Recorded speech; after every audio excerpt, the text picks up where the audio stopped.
Buncha so'kinding, normalniy gapirib o'tir. Yoqmasa s**ga senga po'xo'y basmi?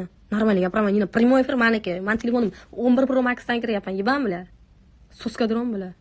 Ba'zi bir odamlarga hayron qolaman. Shunaqa insonlarni tomosha qilib nima keragi bor? Nima foyda bunaqa insonlarni tomosha qilib? Qaysi bir jamiyatda ayollar ayolligini, erkaklar esa erkakligini unutayotgan bo'lsa, demak u jamiyat jari yoqasida turibdi. Achchiq bo'lsa ham haqiqat, lekin bularni ko'tarilishiga o'zimiz sababchi bo'lyapmiz. Kiryapmiz, kommentariy yozyapmiz, prosmotrni ko'paytiryapmiz. Bular esa o'shalardan motivatsiya olib, yana ham chiqishini ko'paytiryapti. Bunga sababchi o'zimiz. Bularni so'kishni foydasi yo'q, lekin biz o'zimizni tahlil qilishimiz kerak. Men o'zimni tahlil qilishim kerak, hamma o'zini tahlil qilish kerak. Keyin yana yuramiz, ha yoshlar aynib ketyapti, yoshlarning tarbiyasi buzilib ketyapti. Buzilishiga ham hammasiga o'zimiz sababchimiz. Hech narsa o'zidan o'zi bo'lib qolmaydi, insonlarning o'zi sababchi. Misol uchun aql o'rgatayotganga o'xshab tuyulyapman, lekin bu haqiqat. Haqiqatni aytish kerak baribir.